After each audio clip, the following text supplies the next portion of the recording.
السلام علیکم ورحمۃ اللہ تعالی وبرکاتہ۔ عقیدہ رسالت سے متعلق یہ تیسری حدیث آپ کی خدمت میں پیش کی جا رہی ہے۔ عن عبد اللہ بن عمرو رضی اللہ تعالی عنہما عن النبی صلی اللہ علیہ وسلم قال لا يؤمن احدكم حتى يكون هواه تبعا لما جئت به۔ حضرت سیدنا عبداللہ بن عمرو رضی اللہ تعالی عنہما نے نبی دو عالم صلی اللہ علیہ وسلم کا یہ فرمان مبارک نقل کیا ہے کہ کوئی آدمی اس وقت تک کامل ایمان والا نہیں ہو سکتا جب تک کہ اس کی تمام خواہشات اس دین کے تابع نہ ہو جائیں جو دین جناب نبی پاک محمد عربی صلی اللہ علیہ وسلم لے کر آئے۔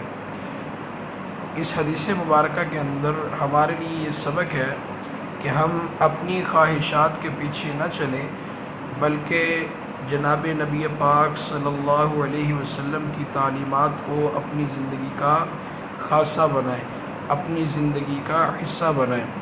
جس طریقے سے ایک آدمی ہے، اس کا دل کرتا ہے کہ میں نوافل پڑھوں، اشراق کے نوافل پڑھوں، لیکن عید والے دن، عید الفطر اور عید الاضحیٰ کے دن سب سے افضل یہ ہے کہ بندہ عید کی نماز ادا کرے۔ اب دل چاہتا ہے کہ اشراق کے نوافل ادا کروں، عبادت ہے، لیکن شریعت نہیں ہے۔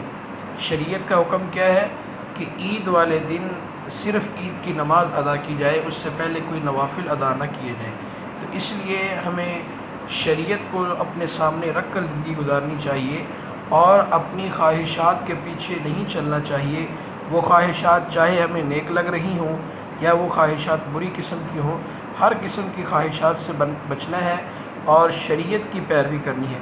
اللہ مجھے آپ کو شریعت کی پیروی کرنے کی مکمل توفیق عطا فرمائے۔ وما علینا الا البلاغ المبین۔